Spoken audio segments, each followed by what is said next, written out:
Hello, good morning students. अभी हम लोग 11th क्लास केमिस्ट्री पढ़ रहे हैं बेटा। चैप्टर चल रहा है आपका second, that is structure of atom. And उसके अंदर आपने जो आज टॉपिक करना है that is shapes of atomic orbitals. तो जो एटॉमिक ऑर्बिटल हमने पढ़े, orbital is particularly a region in the space जिसमें इलेक्ट्रॉन के मिलने की प्रोबेबिलिटी 90% से ज्यादा है। उस स्पेस को हमने ऑर्बिटल का नाम दिया। वो जगह जिसमें इलेक्ट्रॉन ज्यादातर टाइम रहता है उसको हमने ऑर्बिटल का नाम दिया है। हमारे पास 4 ऑर्बिटल होते हैं, S, P, D and F. सबकी शेप, उसका साइज सब अलग अलग होता है, ठीक है। तो एस का मतलब शार्प, देन प्रिंसिपल, पी के लिए, D diffused and F for fundamental, ठीक है। तो एस, पी, डी, एफ आप इनको चाहे सब शेल का नाम दे दीजिए, चाहे आप इनको ऑर्बिटल्स का नाम दे दीजिए। तो एस से पी कैसे डिफर करता है, पी से डी कैसे डिफर करता है, डी से एफ कैसे डिफर करता है, अब हम उनको पढ़ेंगे कि इनके शेप के अंदर क्या क्या फर्क देखने को आपको मिलता है। ओके, हमने स्कॉर्डिंगर वेव इक्वेशन सॉल्व की, ठीक है। या फिर आप इसको अगर करते हो किसी भी एटम के लिए, so you can calculate the value of Sai. Clear है? आप इसको सॉल्व करके साई की वैल्यू पता कर सकते हो। प्रैक्टिकली आपके लिए साई इंपॉर्टेंट नहीं है ना, ठीक है। बट इसका स्क्वायर इंपॉर्टेंट है, बिकॉज साई का स्क्वायर का मतलब है एम्पलीट्यूड का square, because Sai is amplitude of the wave.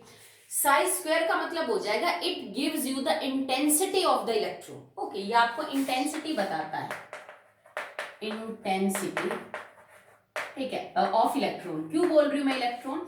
क्योंकि जो स्कोरडिंगर वेव इक्वेशन है ना, वो वेव नेचर को कंसिडर करती है।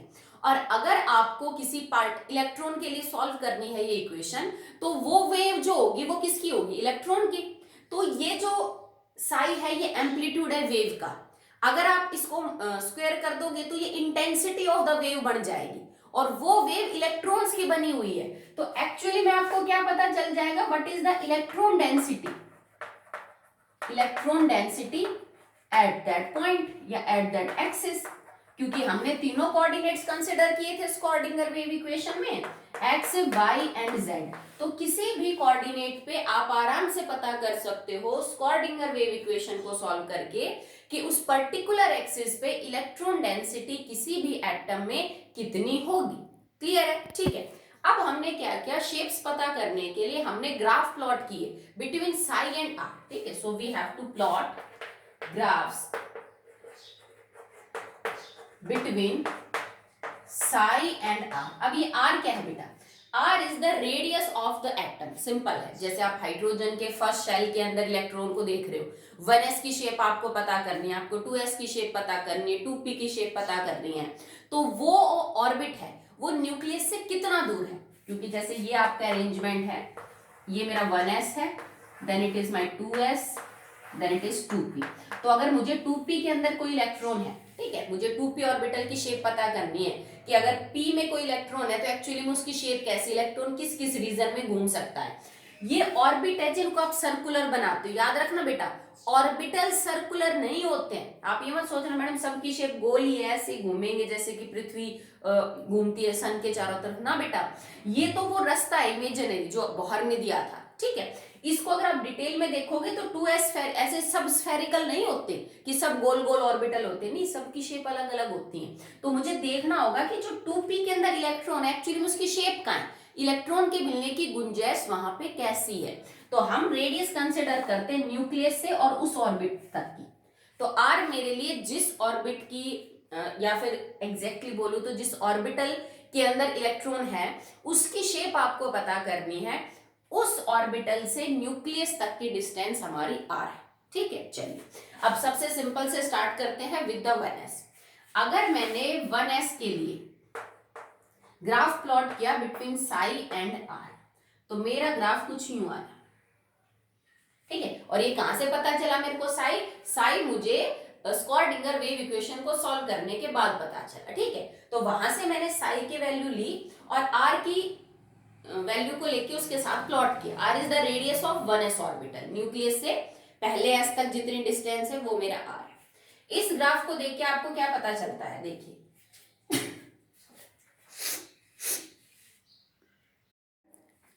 अब मैं बेटा इस ग्राफ को समझने की कोशिश करूं तो आप देखिए, यहां आपकी जो रेडियस है उधर की तरफ बढ़ रही है और यहाँ पे आपका साई बढ़ रहा है। अभी मैंने सिर्फ साई स्क्वायर के वर्सेस ग्राफ प्लॉट नहीं किया, only for Sai, intensity consider नहीं कर रहे अभी। तो यहाँ पे रेडियस बढ़ेगी, मतलब इस पॉइंट के आसपास रेडियस काफी कम है, ठीक है। और न्यूक्लियस से अगर मैं 1s की डिस्टेंस बीच की है और मैं यूं कह रही हूँ कि डिस्टेंस बहुत ही कम है, मतलब तुम्हारा इलेक्ट्रॉन न्यूक्लियस के पास है, समझना चाहते हो आप ये बात, ठीक है। देखो कि रेडियस जब बहुत ही कम है उस टाइम पे साई बहुत ही ज्यादा है, यहाँ साई की वैल्यू आपकी मैक्सिमम है और ये धीरे धीरे धीरे धीरे कम हो रही है। आई होप आप ग्राफ समझ सकते हो। अगर आपको कोई भी दिक्कत है तो आप मेरे को प्लीज बताना, ठीक है। देखो यहाँ साई बढ़ रहा है तो मतलब यहाँ पे साई की वैल्यू मैक्सिमम है इस पॉइंट पे। जैसे जैसे तुम आर को आगे बढ़ा रहे हो, मतलब न्यूक्लियस से तुम्हारी रेडियस जैसे जैसे दूर जा रही है, तुम्हारे साई की वैल्यू घटती आ रही है, क्योंकि पहले ये थी, फिर ये हुई, फिर ये घटती आ रही है और डिक्रीज हो रही है। और इस रेडियस के ऊपर तुम्हारी जो साई की वैल्यू, अगर मैं उसको चेक करूं तो ये खाली इतनी आ गई, जबकि इस रेडियस के पास साई की वैल्यू ये थी, देखो कितनी कम हो गई। तो ग्राफ देख के मेरे को एक बात समझ में आई कि 1s ऑर्बिटल के अंदर जो इलेक्ट्रॉन डेंसिटी है ना, क्योंकि हम साई का स्क्वायर कर देंगे, हमें पता चल जाएगा, इलेक्ट्रॉन के पाए जाने की संभावना न्यूक्लियस के पास सबसे ज्यादा है। और जैसे जैसे मैं न्यूक्लियस से दूर जाऊंगी, ये जो इलेक्ट्रॉन डेंसिटी है ना, ये घटने लग जाती है, मतलब धीरे धीरे इलेक्ट्रॉन का पाए जाने की प्रोबेबिलिटी कम होती जाएगी जैसे जैसे मैं न्यूक्लियस से दूर जाऊंगी। मतलब 1s ऑर्बिटल के अंदर न्यूक्लियस के पास इलेक्ट्रॉन डेंसिटी बहुत ज्यादा होती है। क्लियर है, ठीक है, इससे ये पता चला हमें ग्राफ से। फिर हमने क्या किया, ये 1s के लिए ग्राफ था आपका, फिर हमने 2s के लिए जो है वो ऐसे ही ग्राफ प्लॉट किया बिटवीन साई एंड आर। इधर आपकी रेडियस बढ़ रही है, इधर आपका साई बढ़ रहा है, ठीक है। तो आपको ग्राफ कुछ ऐसा मिला, ये आपकी रेडियस है, ठीक है। ऊपर से नीचे की तरफ ये भी डिक्रीज करेगा, ये कुछ ऐसा, ये पॉजिटिव है और ये नेगेटिव है, ये 2s के लिए, 1s के लिए नहीं। अब हम इस चीज को समझते हैं। इसमें भी एक बात हमें समझने को मिली कि न्यूक्लियस के जितना पास है, मतलब आपकी रेडियस कम है तो इलेक्ट्रॉन डेंसिटी बहुत ज्यादा है। फिर जैसे जैसे आप साइज को बढ़ा रहे हो, आपका जो साई है वो कम हो रहा है। एक पॉइंट ऐसा भी आ गया जब तुम्हारा साइज 0 हो गया, क्योंकि मैं अगर इस पॉइंट के ऊपर साई की वैल्यू देखूं तो इस पॉइंट पे तो साई की वैल्यू ये है, यहाँ तो साइज 0 है मेरा, ठीक है। तो मतलब 2s के अंदर इलेक्ट्रॉन डेंसिटी न्यूक्लियस के पास है, वो धीरे धीरे घटेगी अगर तुम न्यूक्लियस से दूर जाओगे, और एक टाइम ऐसा भी आएगा जब आपकी इलेक्ट्रॉन डेंसिटी तो 0 हो जाएगी, ठीक है। उसके बाद भी अगर आप नीचे की तरफ चेक करें तो फिर ये धीरे धीरे देखो बढ़ रही है, क्योंकि यहां से मैं यहां तक आ गई, देखो यहां से मेरी लाइन यहां तक आई है, तो यहां से, और अगर इसको मैं ऊपर की तरफ प्लॉट करूं तो यहां से यहां तक रेडियस बढ़ने के साथ फिर मेरी जो साई की वैल्यू है वो नेगेटिव में जा रही है। यहाँ देखो मैंने ऊपर पॉजिटिव लिखा, यहाँ मैंने नेगेटिव लिखा। पॉजिटिव और नेगेटिव का क्या मतलब होता है बेटा, जैसे ये एक वेव है, ठीक है, तो ये इसका पॉजिटिव पार्ट होता है, ये नेगेटिव, ये पॉजिटिव ये नेगेटिव, ये होता है वेव्स का, जो ऊपर है पॉजिटिव, नीचे है वो नेगेटिव, ठीक है। तो उसके बाद एक बार 0 हो गई इलेक्ट्रॉन डेंसिटी, फिर दोबारा से बढ़ेगी, फिर दोबारा से घटेगी, अब यहाँ पे फिर क्या होगी, घटनी शुरू होगी। तो अलग अलग टाइप का बिहेवियर देखने को मिला उसको, जब उसने अलग अलग मतलब ऑर्बिटल्स के लिए साई और आर के लिए जो है वो ग्राफ प्लॉट किए, ठीक है। इसका मतलब ये वो रीजन है, ये चीज नहीं निकल के आई यहाँ पे जो 1s में नहीं हो रही थी, इस चीज को हम नोड बोलते हैं।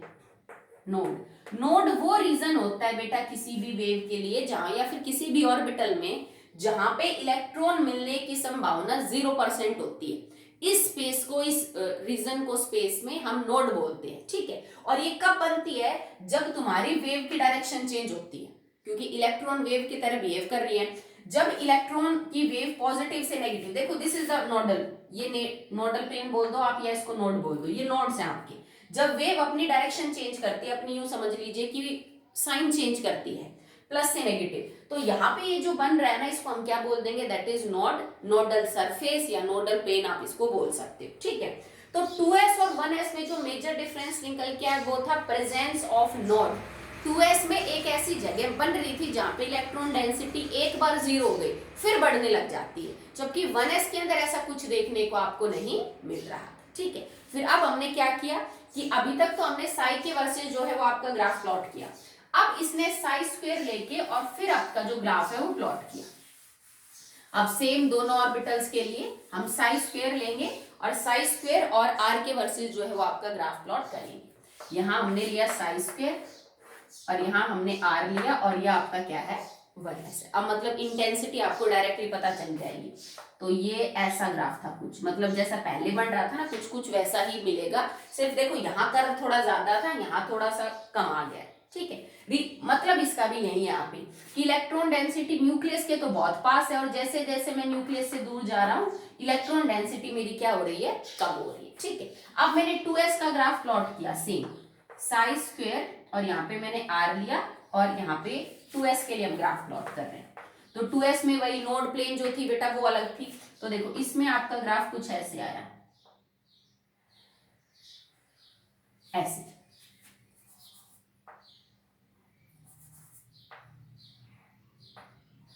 ठीक है। अगर आप इस ग्राफ को स्टडी करें तो आपको क्या समझ में आता है, आप इसको पैरेलल ही कर लीजिए थोड़ा सा ऐसे, ठीक है, कि यहाँ पे भी सेम है, साई स्क्वायर की वैल्यू न्यूक्लियस के पास बहुत ज्यादा है, फिर धीरे धीरे इसकी वैल्यू घटी, मतलब इलेक्ट्रॉन पाए जाने की संभावना धीरे धीरे घट रही है जैसे जैसे आप रेडियस को दूर कर रहे हो।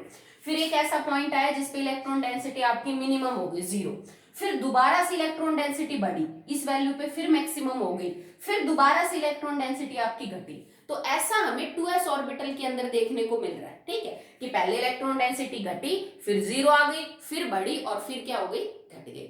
इन सब चीजों को कैलकुलेट करके आपने एक बात समझी, ठीक है, कि अगर 1s ऑर्बिटल है ना तो इसका मतलब न्यूक्लियस से अगर रेडियस के पास इलेक्ट्रॉन डेंसिटी बहुत ज्यादा, सॉरी न्यूक्लियस के पास इलेक्ट्रॉन डेंसिटी है 1s की, आगे नहीं हो रही, तो इसका मतलब ये इलेक्ट्रॉन जो है वो न्यूक्लियस के पास ही चक्कर मार रहे हैं, 1s के अंदर जो भी इलेक्ट्रॉन होगा वो न्यूक्लियस के पास यूं घूम रहा है। तो ऐसी कुछ शेप होगी आपके 1s की। ये इलेक्ट्रॉन क्लाउड का स्ट्रक्चर है।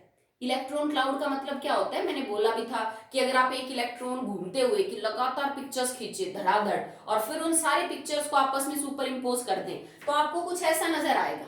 मतलब इस रीजन में ये इलेक्ट्रॉन घूम रहा है, ये न्यूक्लियस के सबसे पास होता है 1s, ठीक है। अगर मैं 2s के बारे में पता करूं तो 2s में क्या हो जाएगा, देखो बेटे 2s तो यूं तो है नहीं कि 1s के बिना 2s बन जाएगा। 2s की एग्जिस्टेंस तो तब निकल के आएगी ना जब पहले 1s में इलेक्ट्रॉन भरे होंगे, तभी तो 2s में जाएंगे। तो ये तो मेरा बना दिया मैंने 1s, ये इलेक्ट्रॉन भरे हुए इसमें। अब देखो 1s से जब मैं 2s में जाऊंगी ना तो इसमें बीच में एक ऐसा रीजन मिलेगा जिसमें इलेक्ट्रॉन डेंसिटी 0 है, इसको हम नोड बोलते हैं। तो अब आप 2s का बनाओगे, ये 2s, ठीक है, this is 1s and this is 2n, और ये बीच में जो मैंने जगह खाली छोड़ी है ना जिसमें मैंने कोई भी डॉट वगैरह नहीं दिखाया, दिस इज नोड, ओके। तो 1s ऑर्बिटल भी स्फेरिकल होता है, 2s ऑर्बिटल भी स्फेरिकल है, पर 1s और 2s में क्या डिफरेंस है कि 1s में कोई नोड नहीं होती, जबकि 2s में 1s और 2s के बीच में एक ऐसा रीजन आता है जिसमें इलेक्ट्रॉन डेंसिटी क्या हो जाती है बेटा 0। अगर यही चीज मैं 3s के लिए बनाती तो 3s के लिए क्या करते, 2 नोड हो जाती। अब इसको आप बाहर की तरफ एक और बना देते, ये 3s हो जाता और यहाँ पे एक नोड और हो जाती। तो मतलब किसी भी s ऑर्बिटल में अगर आपका ऑर्बिटल ns है, वो 1s है, वो 2s है, वो 3s है, 4s, 5s, 6s और 7s, तो उसमें नोड्स का नंबर हमेशा क्या होता है n-1। नोड का नंबर ये पूछा जाता है बेटा कई बार एग्जाम में कि इस ऑर्बिटल में कितनी नोड बनेंगी, तो n-1 से आप नोड निकाल सकते हो। 1s था तो देखो फॉर्मूला क्या आ जाएगा, पहली शेल थी n, 1 माइनस में 1 0, 1s में कोई नोड नहीं होती। 2s है तो 2s में क्या हो जाएगा, 2 माइनस 1, 1 नोड होगी। 3s में 3 माइनस में 1, 2 नोड होंगी। 4s में 4 माइनस में 1, 3 नोड होंगी। तो जितना आपने n की वैल्यू ले रखी है ns ऑर्बिटल के लिए, उससे एक कम आपकी क्या होती चली जाएंगी बेटा, नोड्स होती चली जाएंगी। तो 1s भी आपको स्फेरिकल मिलेगा, 2s भी स्फेरिकल मिलेगा, 3s भी स्फेरिकल मिलेगा, बट फर्क क्या है कि बीच बीच में ऐसे रीजन आते हैं जहां पे इलेक्ट्रॉन डेंसिटी पाए जाने की प्रोबेबिलिटी घट जाती है, फिर बढ़ जाती है, फिर घट जाती है, फिर बढ़ जाती है। तो जहां पे ये प्रोबेबिलिटी ऑलमोस्ट 0 है उस जगह को हमने नोड का नाम दिया है, और हर ऑर्बिटल के अंदर नंबर ऑफ नोड्स अलग अलग होती है, ठीक है। जैसे 1 में अभी ना सॉरी एस में अभी मैंने आपको काउंट करना सिखा है, ठीक है। आगे देखिए,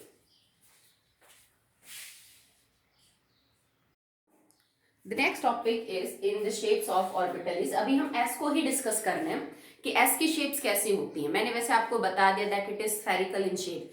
आपके पास 2-3 पॉइंट है जिनसे आप इस चीज को प्रूव कर सकते हो कि स्फेरिकल है, क्योंकि अभी तक हमने आपको ऐसा कुछ तो नहीं बताया जिससे यही कंफर्म हो जाए कि भाई ये तो स्फेरिकल इन शेप ही है। अब हम उन पॉइंट्स को लेके चलेंगे जहां पे स्फेरिकल शेप की कंफर्मेशन आपको देखने को मिलेगी। ये बात पता कि जैसे अभी मैं जो इलेक्ट्रॉन डायग्राम बना रही थी, जैसे मान लो मैंने 1s का इलेक्ट्रॉन डायग्राम बनाया, इलेक्ट्रॉन क्लाउड स्ट्रक्चर आपको ऐसा मिला। इसका मतलब ये है कि अगर आप 1s का स्ट्रक्चर देखो तो इसमें न्यूक्लियस से के चारों तरफ इलेक्ट्रॉन के पाए जाने की प्रोबेबिलिटी बराबर बराबर है, ठीक है। मैं ऐसा तो नहीं बोला नहीं भी इलेक्ट्रॉन यहां ज्यादा पाया जाएगा यहां नहीं, तो फिर शेप अलग होती। अगर मान लो कि इलेक्ट्रॉन जो है वो इस साइड ज्यादा पाया जाता तो मैं इसकी शेप कुछ यूं बना देती, ऐसी इलेक्ट्रॉन स्ट्रक्चर बना देती मैं। इसका क्या मतलब होता, भाई इस साइड इलेक्ट्रॉन ज्यादा है और इस साइड इलेक्ट्रॉन कम है, पर आपको जो इलेक्ट्रॉन क्लाउड नजर आया वो तो कुछ ऐसा था। इसका मतलब न्यूक्लियस के चारों तरफ इलेक्ट्रॉन मिलने की प्रोबेबिलिटी बराबर बराबर है, हर डायरेक्शन में, हर एक्सिस पे, चाहे वो एक्स एक्सिस हो, चाहे वो वाई एक्सिस हो, चाहे वो जेड एक्सिस हो, ठीक है। बराबर बराबर प्रोबेबिलिटी होती है किसी भी एस ऑर्बिटल के अंदर न्यूक्लियस के चारों तरफ इलेक्ट्रॉन के मिलने की, ठीक है। और ऐसी सिर्फ एक शेप है जो ऐसा कर सकते हैं, दैट इज स्फीयर। स्फीयर के अलावा आप कोई भी और शेप कंसिडर करके देख लीजिए, उसकी एक्स वाई और जेड एक्सिस पे इलेक्ट्रॉन डेंसिटी बराबर बराबर नहीं होगी। तो ये सिर्फ स्फेरिकल शेप होती है जिसकी, चाहे देखो एक बॉल लेके देखना, और बॉल के जो सेंटर है ना, जैसे आपने एक बॉल ली, ये एक्स एक्सिस होगी, ये वाई एक्सिस और ये जेड एक्सिस, तो उसमें आप तीनों एक्सिस पे देखना इलेक्ट्रॉन डेंसिटी बराबर बराबर रहती है, कोई फर्क ही नहीं पड़ता। क्योंकि स्फीयर में तुम कहीं भी एक्स मान लो, कहीं भी वाई मान लो, कहीं भी जेड मान लो, कोई फर्क नहीं पड़ेगा उसकी शेप पे। तो इस चीज से प्रूव होता है कि न्यूक्लियस के चारों तरफ इलेक्ट्रॉन डेंसिटी बराबर बराबर पाई जा रही है। तो मतलब ऐसी कौन सी शेप हो सकती है, that is spherical in the shape. तो एक तो इस बात से आपको प्रूव होता है। दूसरा, अगर तुम क्वांटम नंबर की बात करो तो भाई देखो n तो सबके लिए अलग अलग होगा, 1s के लिए 1 होगा, 2s के लिए 2 होगा, 3s के लिए 3 होगा। पर अगर मैं l की बात करूं और आपके पास s ऑर्बिटल है तो वो हमेशा 0 होगा, ठीक है। m भी हमेशा क्या होगा, 0 होगा।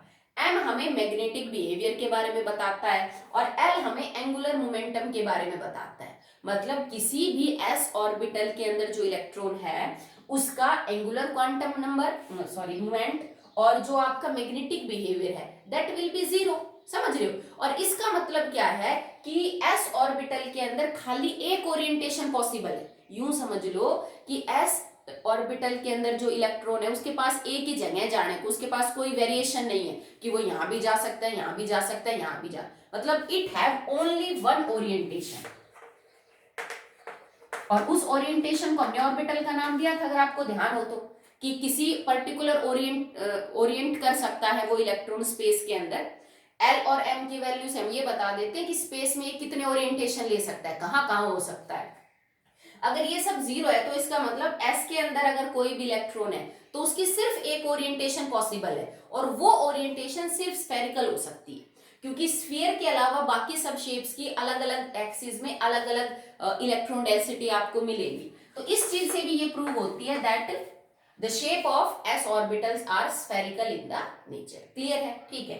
तो फिर फर्क क्या है, अगर 1s भी स्फेरिकल है, 2s भी स्फेरिकल है, 3s भी स्फेरिकल है, तो फर्क क्या है सब ऑर्बिटल्स में। तो एक फर्क तो मैंने आपको समझा दिया नोड का, कि सब में नंबर ऑफ नोड अलग अलग है। 1s में 0 है, 2s में 1 है, 3s में 2 है, 4s में 3 है, सब में नोड्स का फर्क होता है, ठीक है। दूसरा सेकेंड है difference, that is in the energy. भाई एनर्जी का भी फर्क होता है, क्योंकि 1s से ज्यादा एनर्जी 2s की है, क्योंकि 1s से ज्यादा दूर न्यूक्लियस के 2s है, 2s से ज्यादा 3s, 3s से ज्यादा 4s। तो एक तो s ऑर्बिटल की जो सारी यू समझ लीजिए शेल्स हैं, सब शेल्स हैं, वो एक दूसरे से एनर्जी में अलग होती हैं, ठीक है। 1s से आगे जाते जाओगे तो एनर्जी बढ़ती रहेगी। एक उनकी शेप के अंदर नोड्स का फर्क होता है, ठीक है। बाकी वैसे सारे के सारे क्या होती है बेटा, स्फेरिकल होती है। अब अगर साइज भी चेक करो तो भी अलग मिलेगा। भाई 1s से बड़ा ऑर्बिटल 2s मिलेगा, 2s से बड़ा 3s मिलेगा, 3s से बड़ा 4s मिलेगा। क्योंकि देखो अगर ये 1s है तो ये 2s है, ये 3s है, ये 4s है, तो न्यूक्लियस से आपकी रेडियस बढ़ती जा रही है तो साइज भी क्या करेगा, इंक्रीज करेगा, ठीक है। So that will be all in the atomic shapes of s orbital, ठीक है। एटॉमिक ऑर्बिटल क्या होता है बेटा, एटम का ऑर्बिटल, ठीक है। एटम का ऑर्बिटल वो जगह है जिसमें इलेक्ट्रॉन रखा जा सकता है। जगह को हमने क्या नाम दे रखा है, sp-d-f, ठीक है। और इसमें s ऑर्बिटल की शेप का हो सकता है, अभी हमने कंफर्म किया वो स्फेरिकल शेप का होगा, ठीक है। तो अब s खत्म हो चुका है, अब p ऑर्बिटल की शेप करते हैं। The shape of p orbital. अब जैसे हमने s के केस में मैंने आपको समझाया ना कि स्क्रॉडिंगर वेव इक्वेशन सॉल्व की, साई की वैल्यू पता करी, r के साथ प्लॉट किया, साई स्क्वायर और r के साथ प्लॉट किया, सेम चीज हमने p के लिए भी करी। और हमें जो मतलब ग्राफ निकल के आया ना, उससे हमें एक बात पता चली कि p ऑर्बिटल के अंदर न्यूक्लियस के दोनों साइड में इलेक्ट्रॉन डेंसिटी एक लोब की फॉर्म में पाई जाती। मतलब अगर यह आपका न्यूक्लियस है तो किसी, देखो p ऑर्बिटल 2p से स्टार्ट होता है, 1p तो होता नहीं। तो ऐसी कुछ पिक्चर नजर आई कि इलेक्ट्रॉन डेंसिटी न्यूक्लियस के एक साइड में जैसे इतनी है, तो बिल्कुल बराबर उतनी ही दूसरी साइड में है। और इन स्ट्रक्चर्स को हम लोब बोलते हैं बेटा, लोब। ओके, तो ये देखा गया कि after plotting all that graph कि p ऑर्बिटल के अंदर न्यूक्लियस के दोनों साइड में एक लोब की फॉर्मेशन में इलेक्ट्रॉन डेंसिटी पाई जाती है। मैंने बोला था ना सारे ऑर्बिटल स्फेरिकल नहीं होते हैं, इसकी शेप स्फेरिकल नहीं है, मतलब इलेक्ट्रॉन डेंसिटी यहाँ और यहाँ नहीं पाई जाएगी, यहाँ ऐसे पाई जाएगी, ठीक है। या आप इसको उसके बीच में बहुत सारे डॉट्स दिखा दो, मतलब इनके बीच में इलेक्ट्रॉन कहीं भी हो सकता है। इस रीजन के बीच में और इस रीजन के बीच में इलेक्ट्रॉन के पाए जाने की प्रोबेबिलिटी 90% से ज्यादा है। होने को तो वो इधर उधर भी हो सकता है, पर उसके चांसेस बहुत ही कम है। ऑर्बिटल बेटा है ही वो जगह जिसमें संभावना ज्यादा है। हम क्लियर कट तो कभी कह ही नहीं सकते कि इलेक्ट्रॉन यही होगा और यहाँ नहीं हो सकता, वो तो कहीं भी हो सकता है, ठीक है। तो ये पता किया गया कि p ऑर्बिटल के अंदर कुछ ऐसी शेप बनती है इलेक्ट्रॉन की, अगर मैं वो ग्राफ वगैरह प्लॉट करूं, इसको हमने डम्बेल शेप नाम दिया। आप जानते हो ना डम्बल्स, ठीक है, कुछ कुछ, not exactly like that, but कुछ कुछ ये डम्बल जैसे नजर आते हैं। तो p ऑर्बिटल की शेप का ही नाम होता है डम्बेल शेप।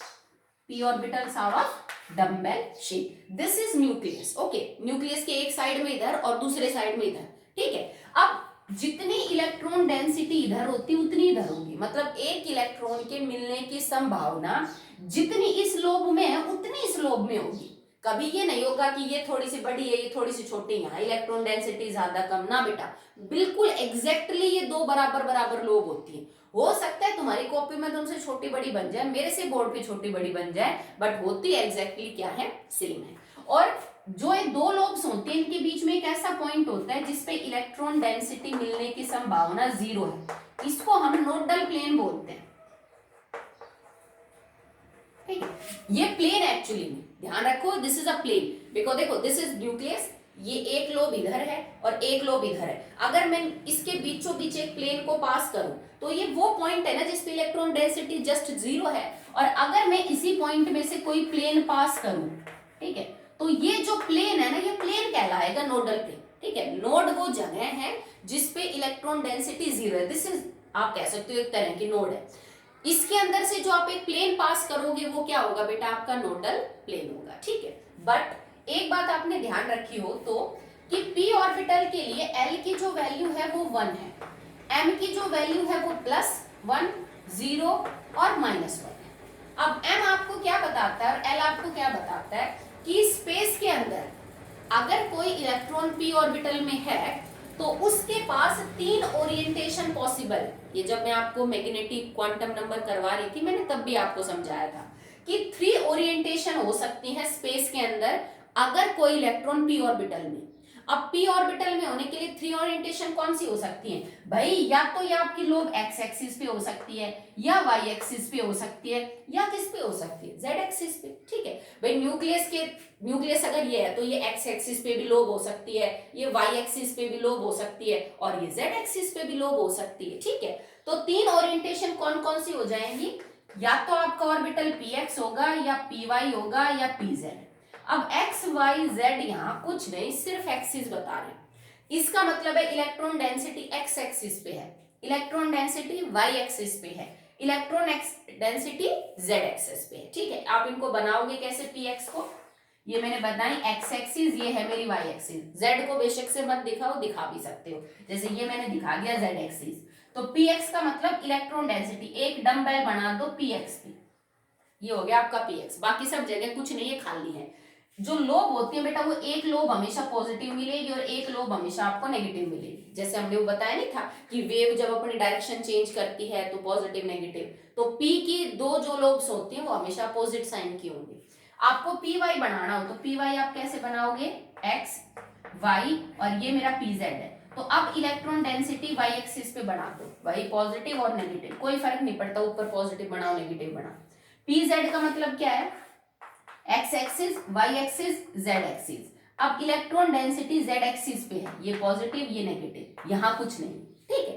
तो पी ऑर्बिटल के अंदर कोई इलेक्ट्रॉन है तो उसके पास तीन गुंजाइश है कि वो एक्स एक्सिस पे भी इलेक्ट्रॉन डेंसिटी रख सकता है, वो वाई पे भी रख सकता है, वो जेड पे भी, ठीक है। और इस नाते इन तीन ऑर्बिटल्स की शेप ऐसे निकल के आएंगी, ठीक है। इसका मतलब जैसे मान लो मैंने कॉन्फ़िगरेशन लिखी नियॉन की, it is 1s2 2s2 2p6, तो p के अंदर 6 इलेक्ट्रॉन है, मतलब 2px में भी 2 हैं, 2py में भी 2 हैं और 2pz में भी 2 हैं, ठीक है। तो अब ये तीनों ऑर्बिटल्स ऊपर नीचे करवा के देखो आप, जैसे ये बना दिया मैंने px, ये sorry this is px, this is py and this is pz, इसमें भी 2 इलेक्ट्रॉन, इसमें भी 2 इलेक्ट्रॉन, इसमें भी 2, तो ये हो गया आपका कंप्लीट 2p ऑर्बिटल। यहां मैंने आपको अलग अलग जो है बेटा वो क्या करके दिखाए हैं, खोल के दिखाए हैं, ठीक है। तीनों ऑर्बिटल्स की एनर्जी बराबर बराबर है, जैसे मैं यूं कह रही थी ना 1s से 2s की एनर्जी ज्यादा, 2s से 3s, वही वो तो ऑर्बिटल ही अलग हो गए, तो ये चीज तो यहाँ पे भी एप्लीकेबल है कि 2p से ज्यादा 3p की एनर्जी होगी, 3p से ज्यादा 4p की, देन 5p की। बट अगर मैं एक ही सब शेल के तीन ऑर्बिटल्स की बात करूं, जैसे 2p का 2px 2py और 2pz, इनकी एनर्जी बराबर बराबर होगी जब तक कि आप बाहर से कोई छेड़खानी ना करो, मतलब अगर आप इनको डिस्टर्ब नहीं कर रहे हो और ये ऑर्बिटल अपनी ग्राउंड स्टेट में है तो सबकी एनर्जी बराबर बराबर होती है।